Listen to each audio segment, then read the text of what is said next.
Hello बच्चों, let's read the question. The question says that six vectors A through F have the magnitudes and directions indicated in the figure. Which of the following statement is true?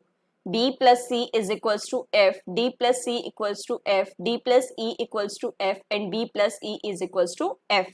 ठीक है बच्चों, तो देखो बच्चों, सबसे पहले की कंसेप्ट है हमारे पास, that is vectors, triangle, law of vector addition.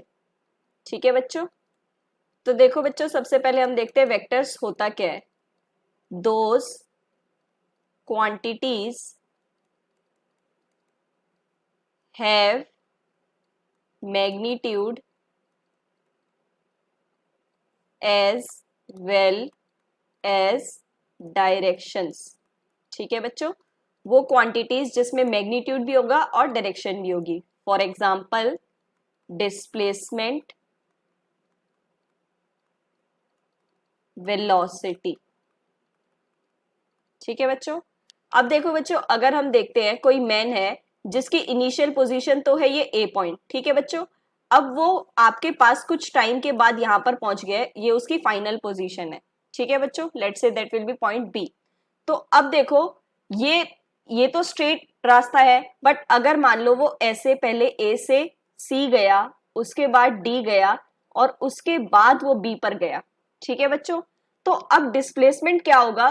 Displacement जो एक स्मॉलेस्ट डिस्टेंस होता है हमारे पास इनिशियल पॉइंट से फाइनल पॉइंट के बीच में, और विद डायरेक्शन उसकी होगी यहां पर। ठीक है बच्चों, बट डिस्टेंस क्या होगा? देखो डिस्टेंस तो वो इतना कवर किया उसने, इतना इतना इतना, राइट। टोटल डिस्टेंस उसका हो जाएगा that is A C plus C D plus D B. ये तो हो गया हमारा डिस्टेंस। ठीक है, तो ये सिर्फ मैग्नीट्यूड की बात करता है। ओके बच्चों, बट डिस्प्लेसमेंट की बात करेंगे हम तो वो हमारे पास हो जाएगा दैट इज डायरेक्शन के साथ सबसे शॉर्टेस्ट डिस्टेंस इनिशियल और फाइनल पॉइंट में, और इसके लिए डायरेक्शंस भी होती है क्योंकि वो यहां से वहां गया है। ठीक है बच्चों, तो ये वेक्टर की रिप्रेजेंटेशंस होती है। अब देखो बच्चों, हम देखते हैं triangle law of vector addition क्या होता है। ऑफ वेक्टर एडिशन, तो देखो बच्चों, इसकी स्टेटमेंट क्या है, that when two vectors are represented as two sides of triangle with order of magnitude and direction, then third side of triangle represents magnitude and direction of resultant vector। ठीक है बच्चों, अब देखो इसको हम फिगर से समझते हैं। मान लो हमारे पास कोई पर्सन पहले इस पोजीशन से ए पोजीशन से ये ए वेक्टर फॉर्म में गया है, एंड देन वो यहाँ पर बी वेक्टर फॉर्म में गया है यहाँ पर। ठीक है बच्चों, तो ये इनिशियल पॉइंट हो गया, ये फाइनल पॉइंट हो गया। ओके बच्चों, बट अगर डिस्प्लेसमेंट की बात करें तो वो क्या होगी हमारे पास, इस पॉइंट से इस पॉइंट विद इस डायरेक्शन, है ना बच्चों।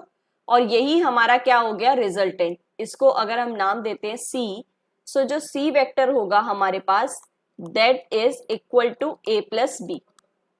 ठीक है बच्चों, ये रिजल्टेंट होता है हमारे पास। तो देखो बच्चों, हमें कुछ इस तरीके से गिवन है, ए आपको इस फॉर्म में गिवन है। अब देखो हमारे पास एफ के इक्वल है चारों ऑप्शंस, तो हम देखते हैं एफ की साइड। एफ की साइड रिजल्टेंट आपकी कुछ ऐसे है।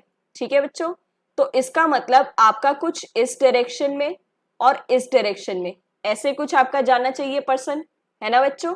सो अब देखें हम, तो आपकी ये कौन सी डायरेक्शन मैच हो रही है। ये वाली डायरेक्शन देखो आपके पास ई की डायरेक्शन आ रही है, राइट, और ये वाली आपके पास डी की आ रही है।